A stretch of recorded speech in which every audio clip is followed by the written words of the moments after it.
সর্বোচ্চ ট্যাক্স কর্তনের পঞ্চম দেশ হিসেবে বিশ্বের মধ্যে রয়েছে ডেনমার্ক। ডেনমার্ক তাদের নাগরিকদের ব্যক্তিগত আয়ের উপর 55.90 হারে তারা ইনকাম ট্যাক্স কালেক্ট করে থাকে, এবং এটা বিশ্বের মধ্যে পঞ্চমতম দেশ।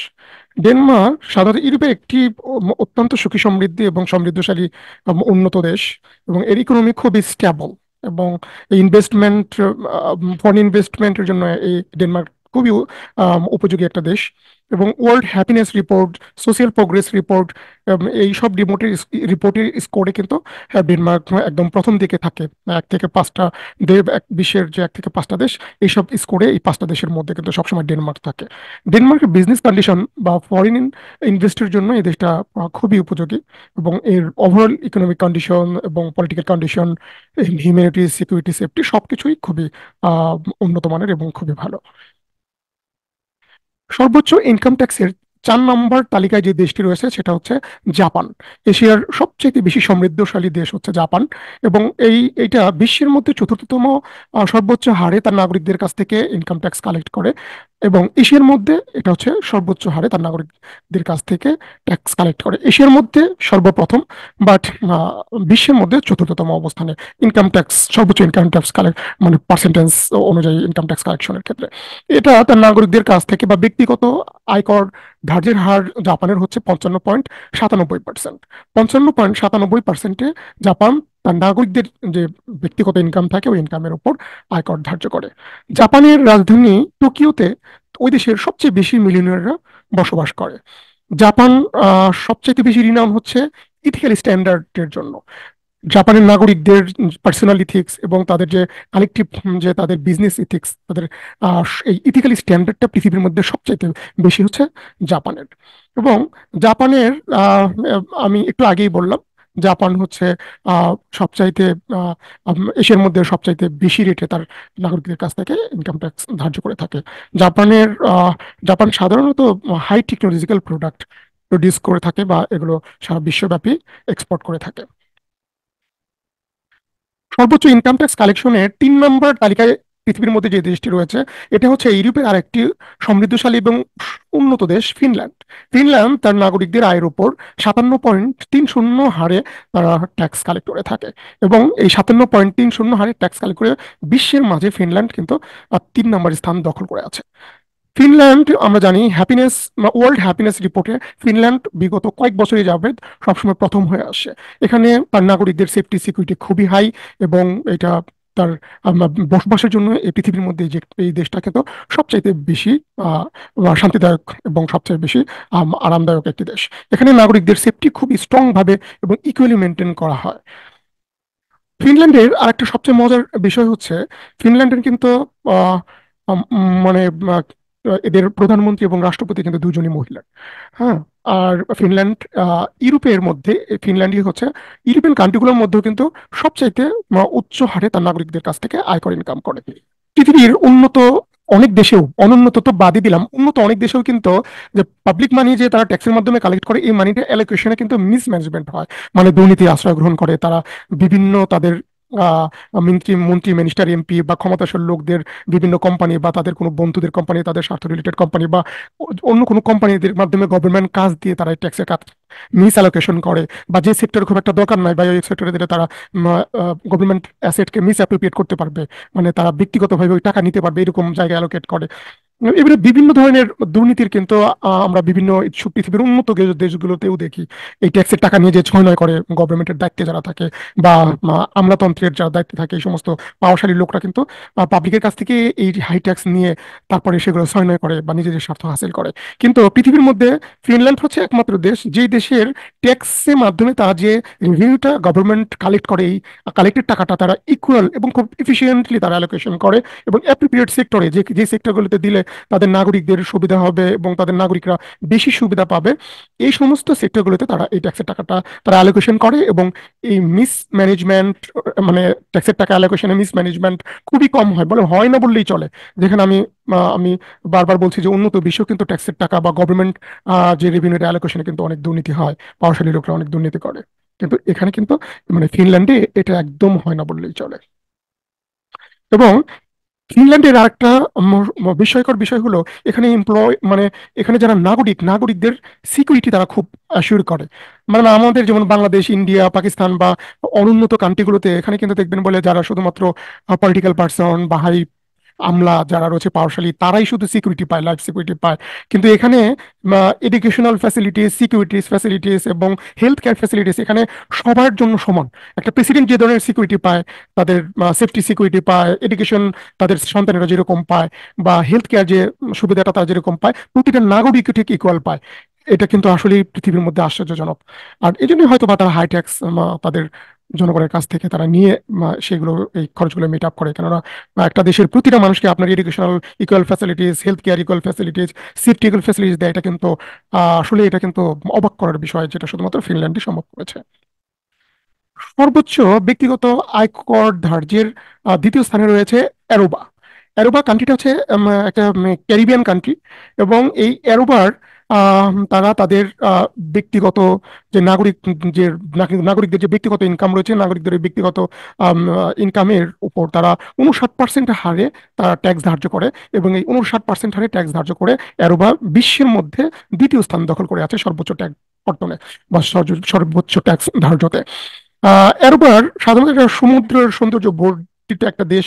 এটার সমুদ্রের আইল্যান্ড খুবই সুন্দর, এই জন্য মানে বাইরের বিদেশি পর্যটক খুব তাদের ওখানে যায়। এবং এদেশের ন্যাচারাল সিনারিটা, যেহেতু সমুদ্র বেষ্টিত, তাদের আইল্যান্ড যেমন খুব সুন্দর এবং সেখানে অনেক বিদেশি পর্যটক যায়, সেরকম তার সারা দেশের ন্যাচারাল সিনারি খুব সুন্দর। এটাকে ন্যাচারাল সিনেটিক কান্ট্রিও বলে অনেকে, মানে এই অ্যারোবাকে। আমরা অবশ্যই জানি যে ক্যারিবিয়ান কান্ট্রিগুলোই কিন্তু এটা কিন্তু সমুদ্রের আইল্যান্ড সৌন্দর্য বেষ্টিত প্রতিটা দেশই, তার মধ্যে অ্যারিবা কিন্তু খুবই খুবই কিন্তু আম, আহ, খুবই সৌন্দর্যের অধিকারী একটা দেশ। ওকে, এখন দেখেন এই কান্ট্রিটার আর একটা বিশেষ বৈশিষ্ট্য আছে কি, অ্যারোবার কান্ট্রির এখানে যারা ফরেনার যায়, ফরেনার বলতে যারা ওখানে পর্যটক যায়, ফরেন ভিজিটর্স যায়, টুরিস্ট যায়, এদের কিন্তু এরা খুব সুন্দরভাবে তাদের সেফটি সিকিউরিটি মেনটেন করে। এবং সেই সাথে তাদের যে আহ, তাদের সিটিজেনদের জন্য যে তাদের কোয়ালিটি অফ সিকিউরিটি সেটাও খুব হাই। তবে এটা ফরেন ইনভেস্টমেন্টের জন্য আসলে অতটা উপযোগী না, কেননা ফরেন ইনভেস্টরের যে ইন্ডেক্স গুলো পাবলিশ হয় প্রতি বছর, সেই ইন্ডেক্সে কিন্তু এরোবার ইন্ডেক্সটা আমরা জানতে পারি না, তার এরোবার উপর কোনো ইন্ডেক্স করা হয় না। ওকে, তো ক্যারিবিয়ান কান্ট্রির এই দেশটা 59% হারে ট্যাক্স কর্তন করে বিশ্বের মধ্যে দ্বিতীয় স্থানে রয়েছে। সর্বশেষ মানে ব্যক্তিগত ইনকাম ট্যাক্সে প্রথম স্থান যে দেশটি দখল করে আছে এটা হচ্ছে আইভরি কোস্ট। আইভরি কোস্ট হচ্ছে আফ্রিকান একটি কান্ট্রি, আফ্রিকার একটি দেশ। এবং আইভরি কোস্ট তার নাগরিকদের ব্যক্তিগত আয়ের উপর 60% হারে, এবং সর্বোচ্চ পৃথিবীর মধ্যে এক যে দেশ আইভরি কোস্ট, সে তার নাগরিকদের উপর 60% হারে ট্যাক্স কর্তন করে তাদের তাদের ব্যক্তিগত নাগরিকদের ব্যক্তিগত ইনকামের উপর, এবং এই 60% ট্যাক্স কর্তন করে। আইভরি কোস্ট বিশ্বের মধ্যে এই মুহূর্তে প্রথম দেশ, এবং তালিকার সর্বোচ্চ ট্যাক্স কর্তনের হারে সর্বোচ্চ দেশ হিসেবে বিবেচিত হচ্ছে আইভরি কোস্ট। আমি পূর্বেই বলেছি আইভরি কোস্ট হচ্ছে আফ্রিকান একটি কান্ট্রি। ওকে, আইভরি কোস্টের আহ, একটা উম, একটা একদম খারাপ দিক আছে, সেটা হলো যেমন ফিনল্যান্ড, ডেনমার্ক, সুইডেন, জাপান, এই সমস্ত কান্ট্রি খুব হাই রেট কালেক্ট করলেও, হাই রেটের ট্যাক্স ব্যক্তিগত ইনকামের উপর কালেক্ট করলেও, এই সমস্ত দেশগুলো তারা যে তাদের যে নাগরিকরা সর্বোচ্চ ট্যাক্স দেয় ওই নাগরিকদেরকে বিভিন্নভাবে তারা বিভিন্ন সুযোগ সুবিধা দেয়, যেটা ইকোনমিক্স বা অ্যাকাউন্টিং এর ভাষায় বলা হয়ে থাকে ইনসেনটিভস। ওকে, হাই ট্যাক্স ইনসেনটিভস আমরা তারা দিয়ে থাকে, যদিও তারা তাদের নাগরিকের কাছ থেকে কিন্তু ট্যাক্স মৌকুব, ট্যাক্স হলিডে বলেন, ট্যাক্স ইভাশন করতে তারা চেষ্টাই করে না তার নাগরিকরা, কিন্তু তাদের কিন্তু ট্যাক্স মৌকুবও করে না, অন্যভাবে তাদেরকে ট্যাক্স ইভাশন, তাদেরকে ট্যাক্স ইনসেনটিভস দেয়। মানে যে সমস্ত নাগরিকরা ফিনল্যান্ড, ডেনমার্ক, সুইডেন, জাপান, এরকম এই সমস্ত উন্নত কান্ট্রির যে নাগরিকরা সর্বোচ্চ পরিমাণ ট্যাক্স দেয়, তাদেরকে অন্যভাবে সরকার বিশেষ ইনসেনটিভস দেয় বা বিশেষ সুবিধা দিয়ে থাকে। কিন্তু এই আইভরি কোস্ট 60% হারে তার নাগরিকদের কাছ থেকে ট্যাক্স ধার্য করলেও কিন্তু আইভরি কোস্ট তার নাগরিকদের কিন্তু কোনো ধরনের ইনসেনটিভস দেয় না, সুযোগ সুবিধা দেয় না। শুধু আইভরি কোস্টের প্রধান তাদের ইকোনমিটা নির্ভর করে এগ্রিকালচার এবং ইন্ডাস্ট্রিয়াল র মেটেরিয়াল উপর। আফ্রিকান কান্ট্রি সাধারণত, আফ্রিকান এই কান্ট্রিটি খুব উন্নত মানের এগ্রিকালচারাল প্রোডাক্ট এবং তাদের ইন্ডাস্ট্রিয়াল যে র মেটেরিয়াল গুলো রয়েছে এগুলো পৃথিবীর বিভিন্ন দেশে তারা এক্সপোর্ট করে থাকে। আইভরি কোস্টের ফরেন ইনভেস্টমেন্টের অবস্থাটা ততটা ভালো না, কারণ এইটারও আসলে ফরেন ইনভেস্টমেন্টের ইন্ডেক্সের সূচকে এটার অবস্থানটা খুব একটা বেশি জানা যায় না। এবং আইভরি কোস্টে এই জন্য দেখবেন ফরেন ইনভেস্টমেন্টটা অতটা আইভরি কোস্টে কিন্তু অ্যাট্রাকটিভ না ফরেন ওরা ইনভেস্ট করতে। ওকে, তো বন্ধুরা এই ছিল পৃথিবীর যে সর্বোচ্চ 5টি দেশ যারা সর্বোচ্চ হারে তাদের নাগরিকদের ব্যক্তিগত ইনকামের উপর তারা ট্যাক্স কর্তন করে থাকে। এখানে একটা জিনিস আমি বলে রাখি বন্ধুরা, আমি যে সর্বোচ্চ পাঁচ পৃথিবীর সর্বোচ্চ 5টি দেশ বললাম, যে দেশগুলো তাদের নাগরিকদের কাছ থেকে সর্বোচ্চ হারে ট্যাক্স কর্তন করে থাকে, এগুলো কিন্তু শুধুমাত্র বলেছি যে দেশ বা যে সকল দেশগুলো তাদের নাগরিকদের ব্যক্তিগত ইনকামের উপর তারা এই হারে আসলে ট্যাক্স ধার্য করে থাকে। এটা কিন্তু কোনো কর্পোরেট ইনকামের উপর না, তাদের দেশের নাগরিকদের ব্যক্তিগত যে ইনকাম, ওই ব্যক্তিগত ইনকামের উপর ভিত্তি করে এই 5টি দেশ পৃথিবীর মধ্যে সর্বোচ্চ হারে তার নাগরিকদের কাছ থেকে ইনকাম ট্যাক্স কর্তন করে বা ধার্য করে থাকে।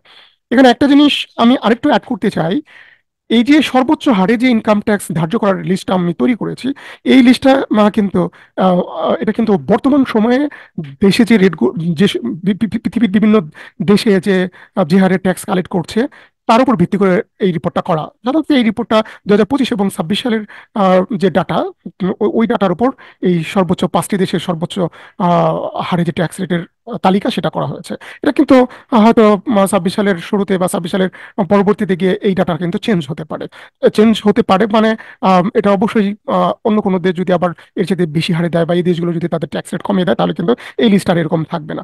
তাই এই লিস্টটা কিন্তু স্ট্যাটিক না, মানে পার্মানেন্ট না, যে এটা এই যে 1 থেকে 5 পর্যন্ত আমি বললাম যে আইভরি কোস্ট সর্বোচ্চ, পৃথিবীর মধ্যে সর্বোচ্চ হারে ব্যক্তিগত ইনকামের উপর ট্যাক্স কালেক্ট করে, এটা কিন্তু আসলে এটা একদম স্ট্যাটিক না। হুম, এটা 26 সালের পর গিয়ে কিন্তু এগুলো চেঞ্জ হতে পারে। কারণ এগুলো তো আমরা জানি ইনকাম ট্যাক্সের যে হারটা, এটা পৃথিবীর প্রতিটা দেশেই কিন্তু প্রতি বছরই এটা চেঞ্জ হয়। প্রতি বছরই প্রতিটা দেশই তাদের ইকোনমিক, তাদের যে নিড, তাদের গভর্নমেন্ট রেভিনিউ এক্সপেন্ডিচার নিড যেটা থাকে, বাজেটে যে পরিমাণ তাদের প্রয়োজন হয়, সেইভাবেই তারা কিন্তু এই ফিক্সড করে এবং রেটের উপর ভিত্তি করে বা অন্যান্য স্ট্র্যাটেজিক ডিসিশনের উপর ভিত্তি করে ট্যাক্সের এই সর্বোচ্চ সর্বনিম্ন হারটা তারা কিন্তু করে থাকে। ওকে বন্ধুরা, বাংলাদেশের সর্বোচ্চ ইনকাম ট্যাক্সের হার হচ্ছে 30%। ওকে, আমরা 30%, সাধারণত বাংলাদেশ সর্বোচ্চ রেট প্রতি বছরে 20 থেকে 30%-এর মধ্যেই সীমাবদ্ধ থাকে। তো এরপরে কিন্তু আমরা অনেক সময় মানে হতাশ হয়ে যাই যে ইনকামের উপর 30% হারে বাংলাদেশ ইনকাম ট্যাক্স ধার্য করে, অথচ আজকে কিন্তু আমরা এই সর্বোচ্চ রেটের তালিকায়